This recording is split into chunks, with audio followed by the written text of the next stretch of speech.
Lights are going up, snow is falling down. There's a feeling of goodwill around town. It could only mean one thing.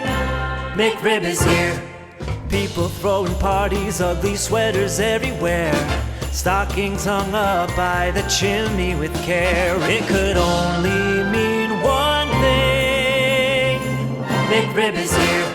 At participating McDonald's for a limited time. Hey guys, it is Ryan. I'm not sure if you know this about me, but I'm a bit of a fun fanatic when I can. I like to work, but I like fun too. And now I can tell you about my favorite place to have fun. Chumba Casino. They have hundreds of social casino style games to choose from with new games released each week. You can play for free and each day brings a new chance to collect daily bonuses. So join me in the fun. Sign up now at ChumbaCasino.com. Sponsored by Chumba Casino. No purchase necessary. VGW Group. Void where prohibited by law. 18 plus. Terms and conditions apply.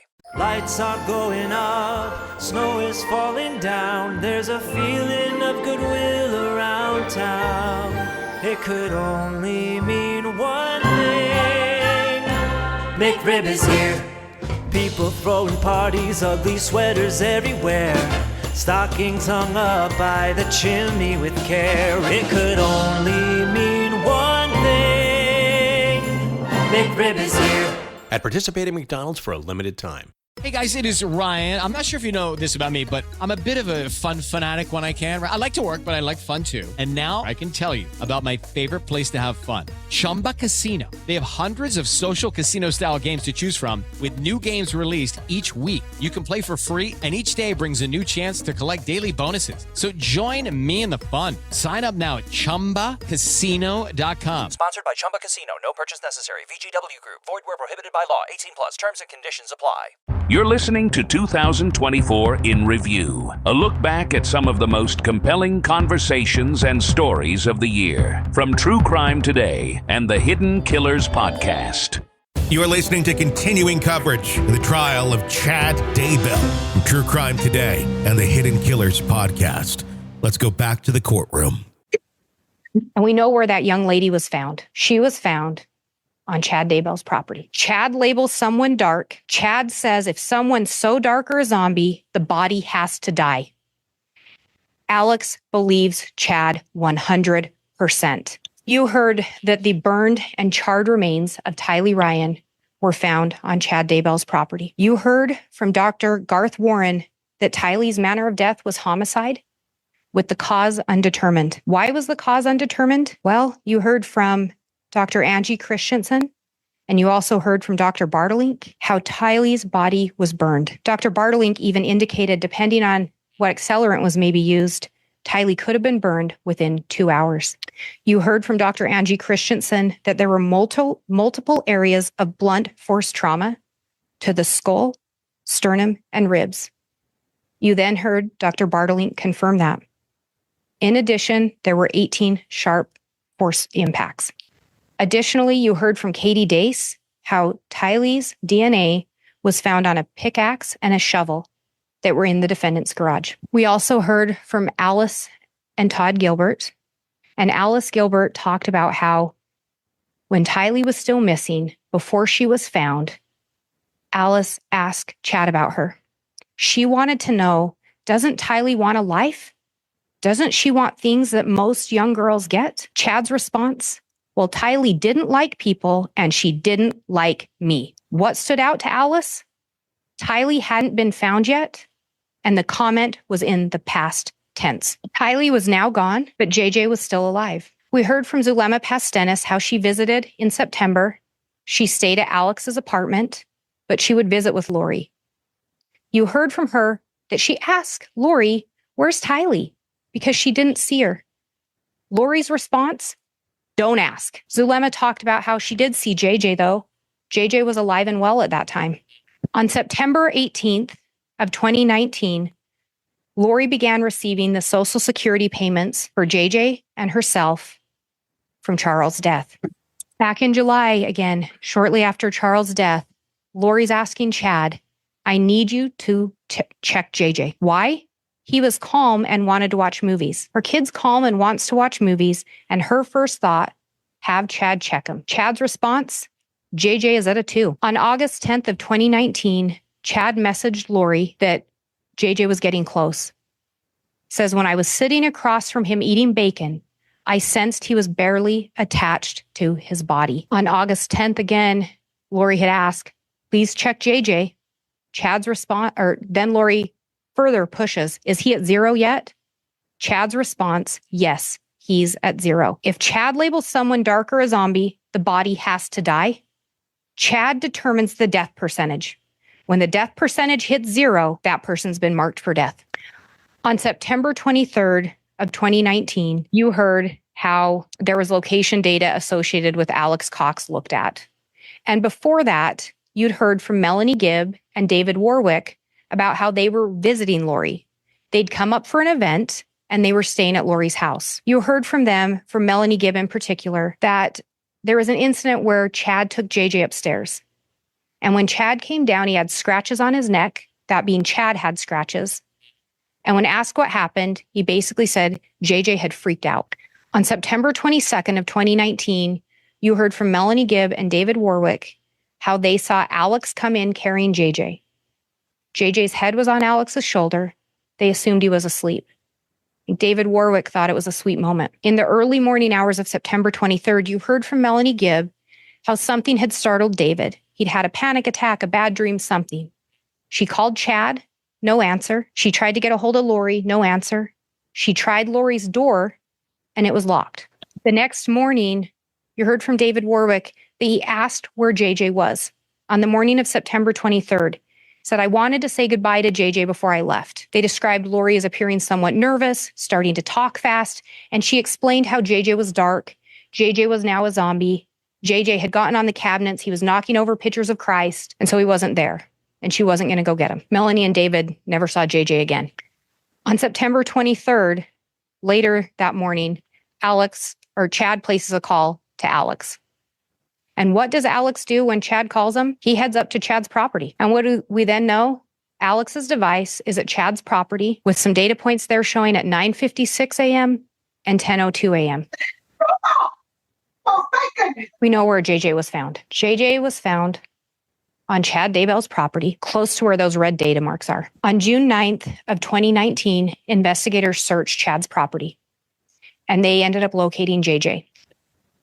As they dug JJ up, they noticed a round object covered in black. One of the investigators there cut the black plastic to reveal white plastic. They cut the white plastic and brown human hair came through. They'd finally found JJ. JJ had been buried with his arms duct taped together, the duct tape running around from elbow to elbow. He had duct tape over his mouth. He had a plastic bag over his head, tape over that plastic bag, and then he was placed in black garbage bags and discarded. That's how JJ was found. Chad labeled him dark. Chad said his death percentage was at 0. Chad said the plan was for he and Lori to be together unencumbered by earthly relatives, earthly obstacles. Chad said those things. And Alex believed Chad 100%. Chad knew Lori was receiving Social Security money. She told him, we saw that message. I'm still going to receive the $4,000. She was actually receiving more because she'd switched Tylee's money to go to her as well. Chad labeled her children dark. Their bodies were buried on his property, hidden from those looking for them. With them gone, he could be with Lori. Her time was completely free for him. And knowing if the bodies weren't discovered, Lori would continue to receive that money. You heard from Mark Sari with the Social Security Administration, should have been reported. Lori continued to receive those benefits. Had the children been discovered, she wouldn't have. Melanie Pulowski talked about how she visited Lori towards the end of September. And when she visited, neither Tylee or JJ were present. She said she asked Lori about Tylee, and she was told that Tylee was at school or with friends. Well, you heard from Wynn Hill. Tylee was never registered, never applied, never associated with BYU, Idaho. But that was Lori's story for Melanie Pulowski. When Melanie asked where JJ was, Lori told her, he has a nanny. She's really helpful. Melanie described that she couldn't really get a clear answer from Lori. But what you also heard from both Melanie Pulowski and Ian Pulowski is Melanie trusted Chad and Lori. She looked to them as parental figures. She turned to them for advice and guidance. And particularly with Chad, she talked about that. she turned to Chad to find out if people were light or dark.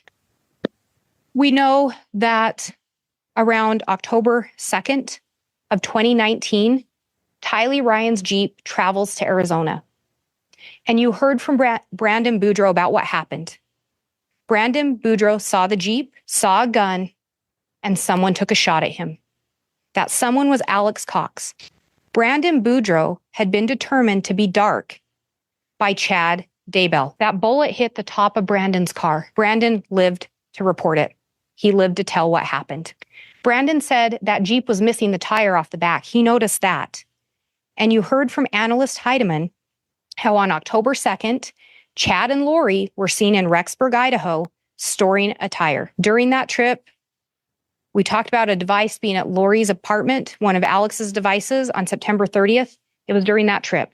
He'd left the device with Lori. And you heard Zulema talk about how Chad and Lori would try to encourage her to move to Rexburg, and particularly Chad. He gave her several blessings where that was part of the blessing. Zulema expressed she didn't know how she was going to make that work. She didn't have ties here. Her job wasn't here. Her kids weren't here.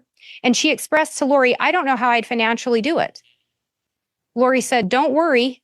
Melanie, referring to Melanie Pulowski, will take care of us. Melanie was still legally married to Brandon when that shot was fired. Melanie had kids with Brandon. Lori knew if dad dies, kids get Social Security. The custodian, the mother, gets Social Security benefits. Just days later, on October 4th of 2019, Tammy Daybell travels down to Utah. Now, you heard testimony. That was rare for Tammy to go on a long trip alone.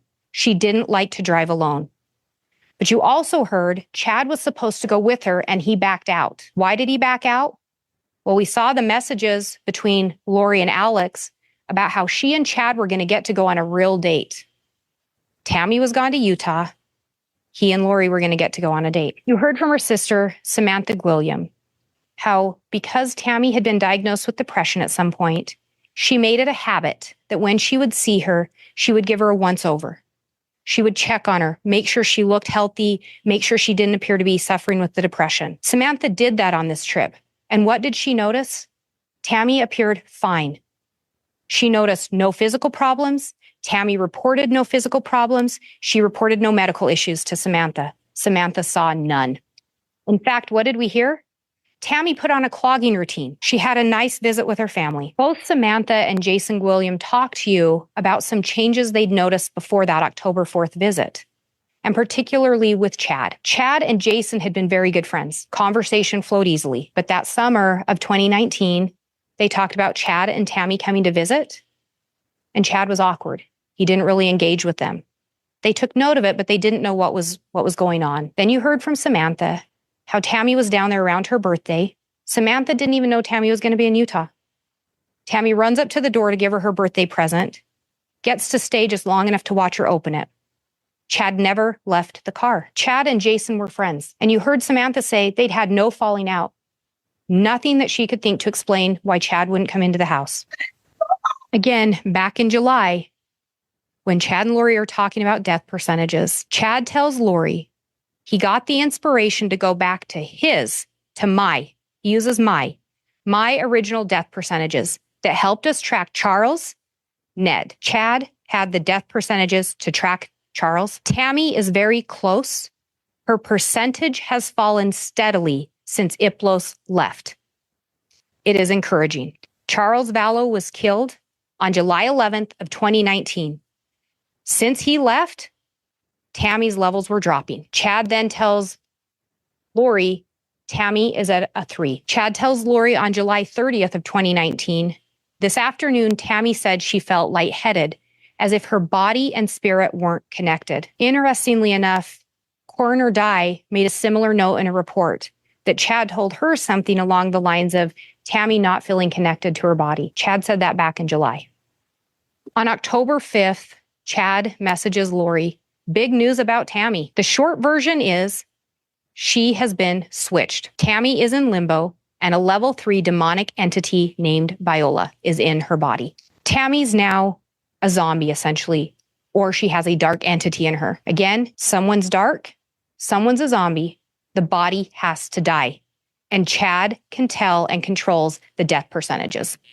Chad goes on to tell Lori, I have now checked 3 times since I got home and get more affirmative answers each time. Chad then tells her, not fully sure of the timing for removal, but once her actions verify the differences, I don't want to wait. Someone's dark, the body has to die.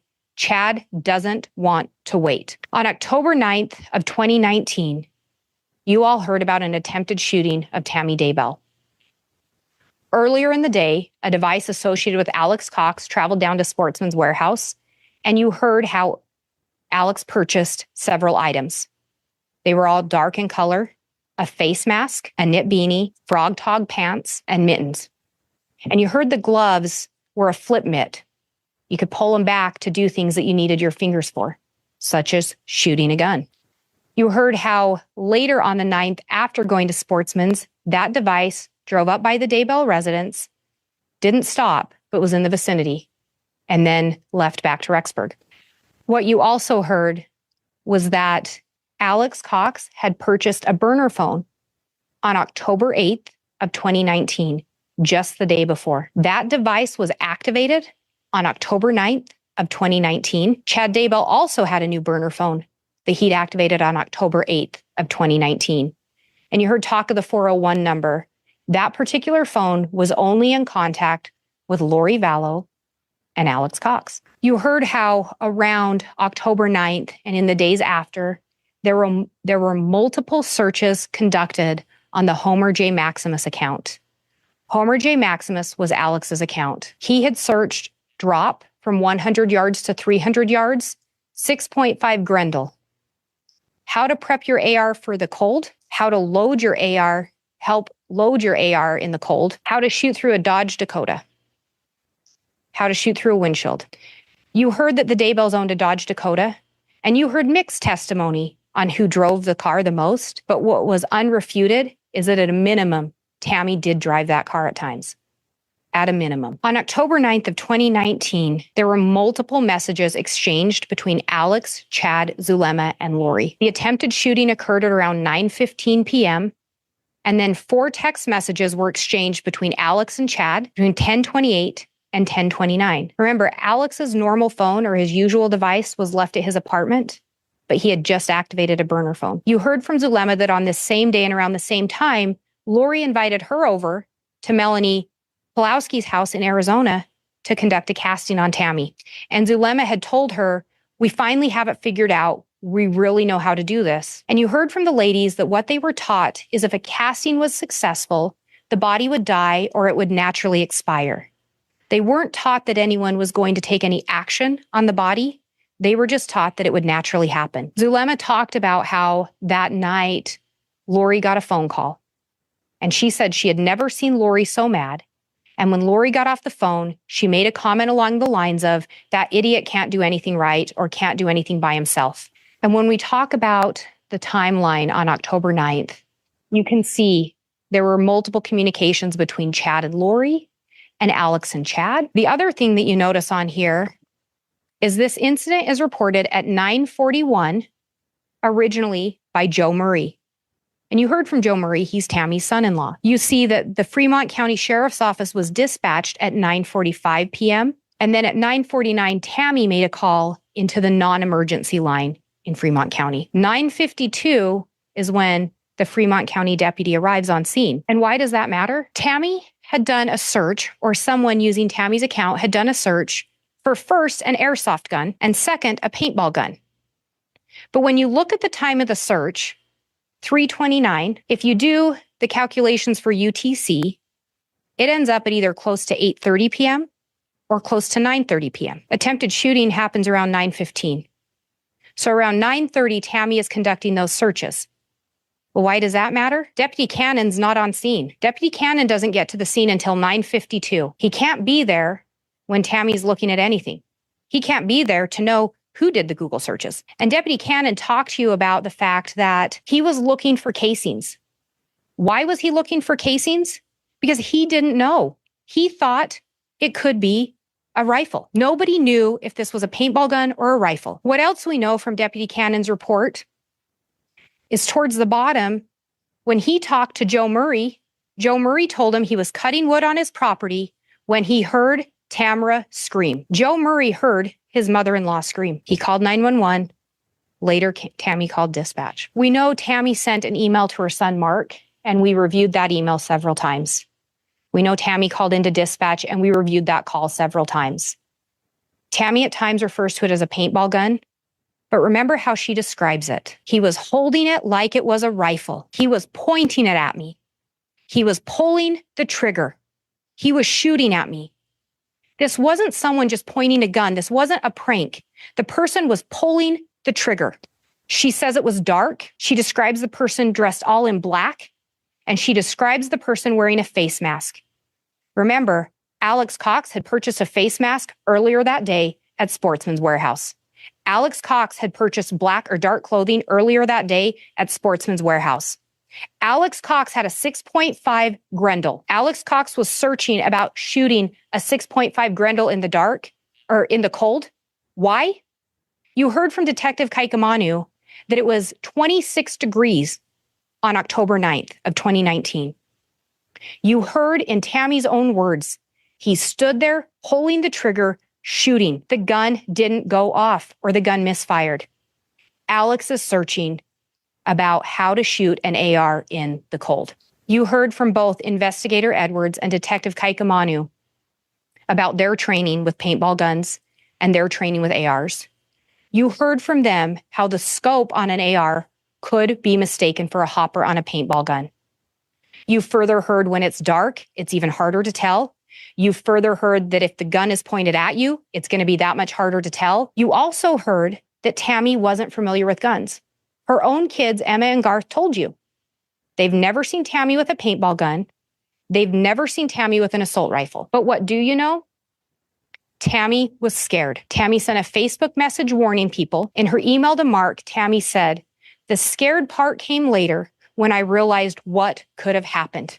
I didn't want to go out the next night alone after dark." Tammy had no idea someone wanted her dead, but she was still scared by that incident. And we talked about how Alex had done some additional searches, or that account had, about how to shoot with the AR.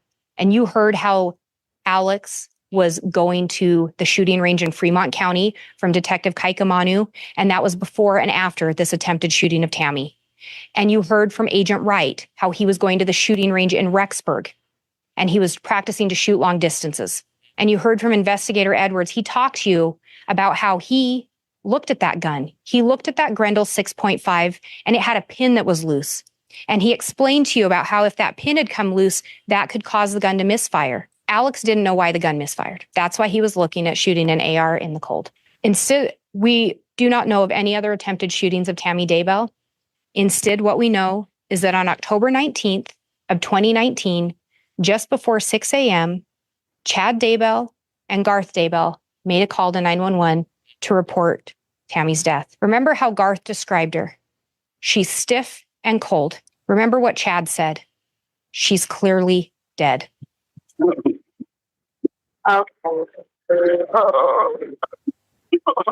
Yeah, she's not even gross.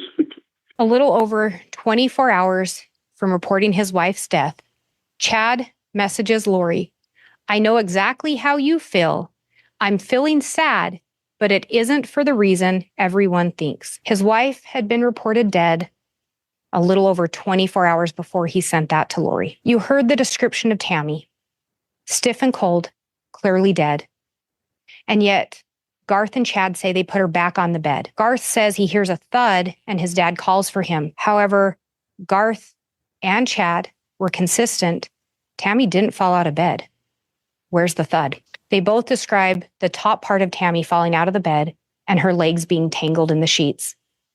And you heard from the coroner that when she arrived on scene, there was this rag in the bedroom.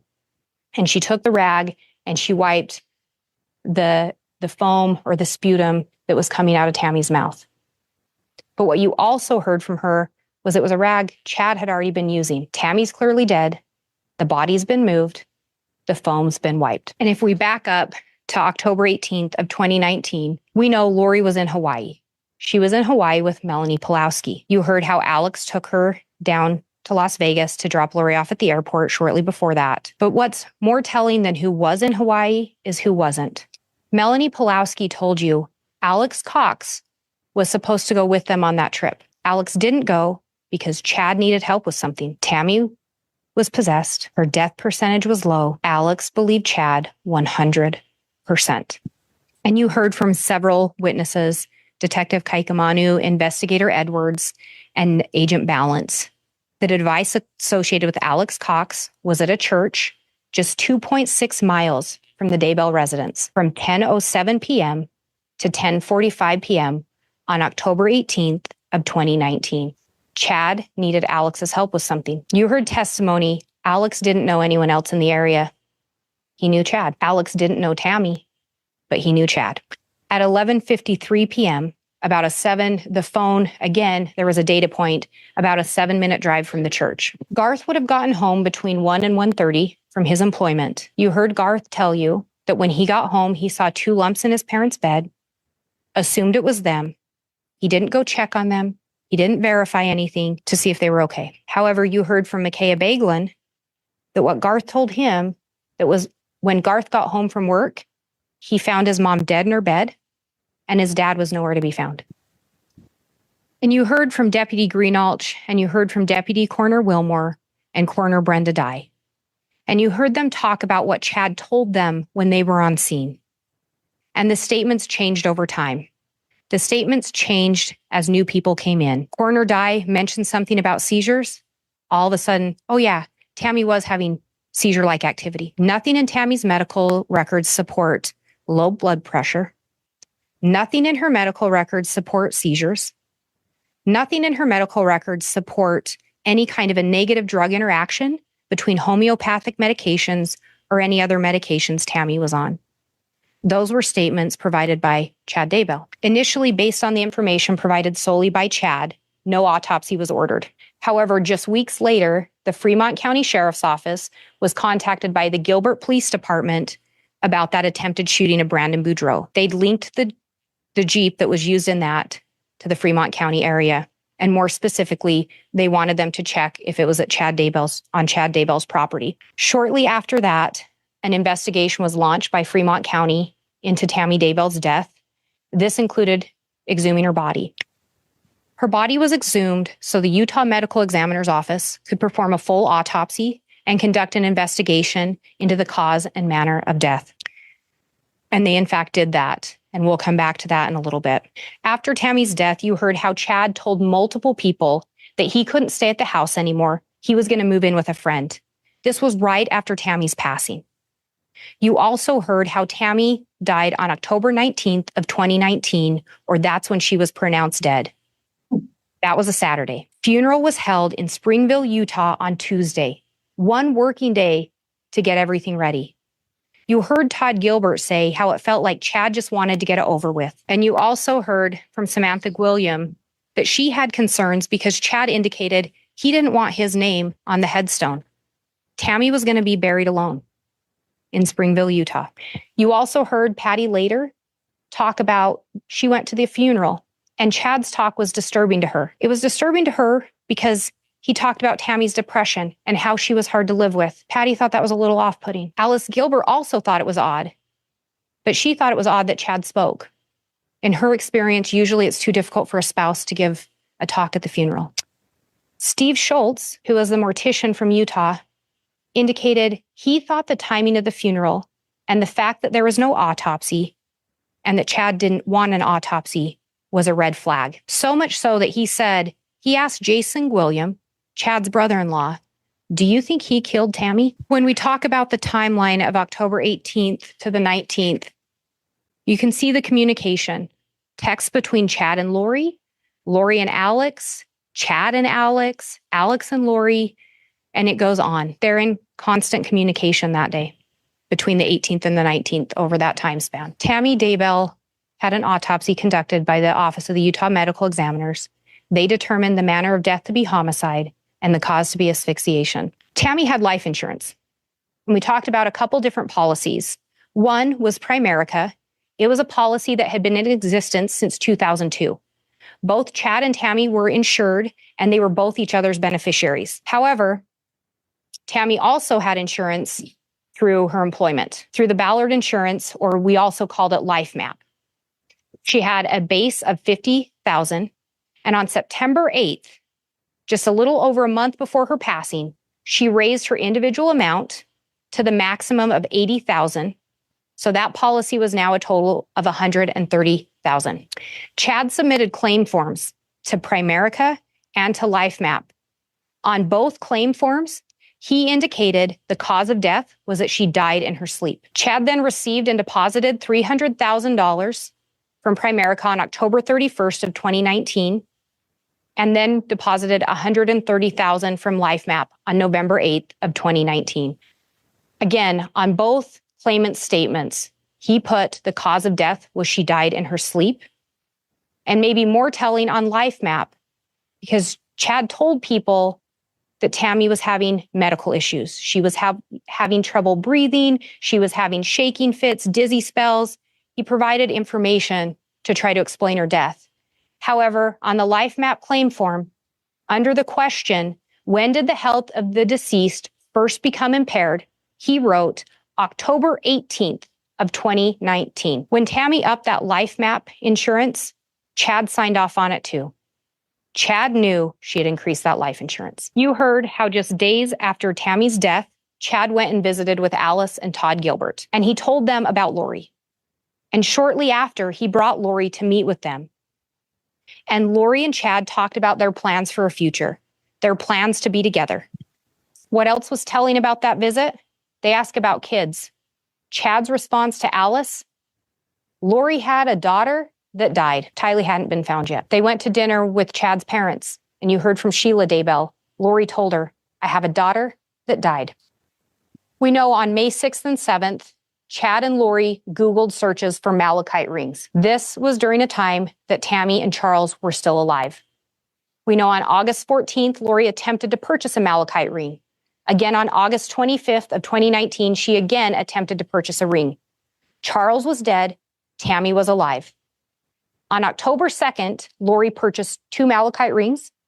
Then she also purchased one more. The other ring was a men's size 11.5. And what's telling is that ring was returned on October 4th for a size 11. Then on October 25th, it was returned for a size 10, and that ring wasn't returned. That ring, however, resembled the ring Chad Daybell was wearing in their wedding photos when he and Lori got married on November 5th of 2019, just 17 days after Tammy's death. Chad filled out a rental application for Hawaii. What did he put in there? Clean couple with no pets or children. No pets, no children. Chad and Lori had been messaging in July about a movie. Lori ended up telling him, looks like Kauai a lot. Chad, hopefully we will be there someday soon together. Chad's response again, that is the plan. That is the plan. What is the plan? To be in Hawaii together, to be in Hawaii unencumbered by earthly obstacles, unencumbered by earthly relatives. Chad and Lori got married on the beach in Kauai on November 5th of 2019. Charles was dead. Tammy was dead. Tylee and JJ hadn't been found. No children, no earthly obstacles, married together on the beach. Chad and Lori's bliss didn't last long because Kay Woodcock reported her grandson JJ is missing. And you heard from Detective Hermosillo how in November of 2019, he, along with some other officers, responded to 765 Pioneer Road. You heard how immediately upon arrival, untruths were told. Alex said JJ was with Kay. He said he didn't have a phone number for Lori. Chad said he barely knew Lori and didn't have her phone number. Lori said JJ was with Melanie Gibb and that Chad was her brother's friend. Chad and Lori were married. Hi, Lori. Sorry to bother you again. Yeah, we're having Melanie get hold of your friend down there, Melanie. Well, they were going to Frozen 2 today. There's more to come in the trial of Chad Daybell. Press subscribe so you don't miss any of our continuing coverage right here from True Crime Today and the Hidden Killers podcast. Lights are going up, snow is falling down. There's a feeling of goodwill around town. It could only mean one thing. McRib is here. People throwing parties, ugly sweaters everywhere. Stockings hung up by the chimney with care. It could only mean one thing. McRib is here.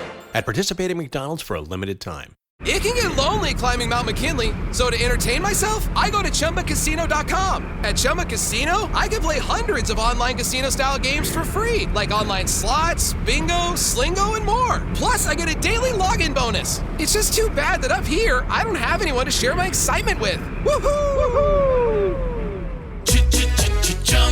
Live the Chumba life. Anytime, anywhere. Play for free now at ChumbaCasino.com. VGW Group. No purchase necessary. Void where prohibited by law. See terms and conditions. 18+. Lights are going up, snow is falling down. There's a feeling of goodwill around town.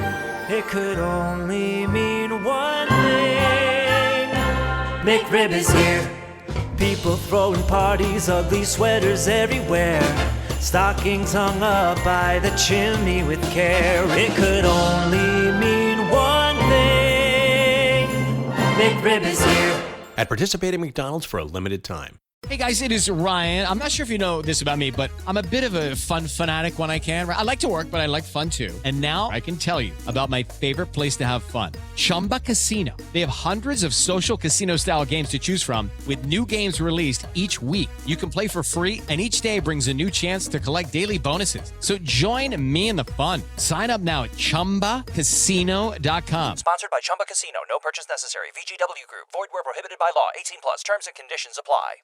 Lights are going up, snow is falling down. There's a feeling of goodwill around town. It could only mean one thing. McRib is here. People throwing parties, ugly sweaters everywhere. Stockings hung up by the chimney with care. It could only mean one thing. McRib is here. At participating McDonald's for a limited time. Step into the world of power, loyalty, and luck. I'm gonna make him an offer he can't refuse. With family, cannolis, and spins mean everything. Now, you wanna get mixed up in the family business. Introducing The Godfather at ChumbaCasino.com. Test your luck in the shadowy world of The Godfather slot. Someday, I will call upon you to do a service for me. Play The Godfather, now at ChumbaCasino.com. Welcome to the family. No purchase necessary. VGW Group. Void where prohibited by law. 18+. Terms and conditions apply. Lights are going up, snow is falling down. There's a feeling of goodwill around town. It could only mean one thing. McRib is here. People throwing parties, ugly sweaters everywhere. Stockings hung up by the chimney with care. It could only mean one thing. McRib is here. At participating McDonald's for a limited time. It is Ryan Seacrest here. There was a recent social media trend which consisted of flying on a plane with no music, no movies, no entertainment. But a better trend would be going to ChumbaCasino.com. It's like having a mini social casino in your pocket. Chumba Casino has over 100 online casino-style games, all absolutely free. It's the most fun you can have online and on a plane. So grab your free welcome bonus now at ChumbaCasino.com. Sponsored by Chumba Casino. No purchase necessary. VGW Group. Void where prohibited by law. 18+. Terms and conditions apply. Lights are going up, snow is falling down. There's a feeling of goodwill around town. It could only mean one thing. McRib is here. People throwing parties, ugly sweaters everywhere. Stockings hung up by the chimney with care. It could only mean one thing. McRib is here. At participating McDonald's for a limited time. How to have fun, anytime, anywhere. Step 1. Go to ChumbaCasino.com. ChumbaCasino.com. Got it. Step 2. Collect your welcome bonus. Come to Papa welcome bonus. Step 3. Play hundreds of casino-style games for free. That's a lot of games. All for free? Step 4. Unleash your excitement. Woohoo! Chumba Casino has been delivering thrills for over a decade. So claim your free welcome bonus now and live the Chumba life. Visit ChumbaCasino.com. VGW Group. No purchase necessary. Void where prohibited by law. See terms and conditions. 18+. Lights are going up, snow is is falling down. There's a feeling of goodwill around town. It could only mean one thing. McRib is here. People throwing parties, ugly sweaters everywhere. Stockings hung up by the chimney with care. It could only mean one thing. McRib is here. At participating McDonald's for a limited time. It can get lonely climbing Mount McKinley, so to entertain myself, I go to ChumbaCasino.com. At Chumba Casino, I can play hundreds of online casino-style games for free, like online slots, bingo, slingo, and more. Plus, I get a daily login bonus. It's just too bad that up here, I don't have anyone to share my excitement with. Woohoo! Live the Chumba life. Anytime, anywhere. Play for free now at ChumbaCasino.com. VGW Group. No purchase necessary. Void where prohibited by law. See terms and conditions. 18+. Lights are going up, snow is falling down. There's a feeling of goodwill around town. It could only mean one thing. McRib is here. People throwing parties, ugly sweaters everywhere. Stockings hung up by the chimney with care. It could only mean one thing. McRib is here. At participating McDonald's for a limited time. It can get lonely climbing Mount McKinley, so to entertain myself, I go to ChumbaCasino.com. At Chumba Casino, I can play hundreds of online casino-style games for free, like online slots, bingo, slingo, and more. Plus, I get a daily login bonus. It's just too bad that up here, I don't have anyone to share my excitement with. Woohoo! Live the Chumba life. Anytime, anywhere. Play for free now at ChumbaCasino.com. VGW Group. No purchase necessary. Void where prohibited by law. See terms and conditions. 18+.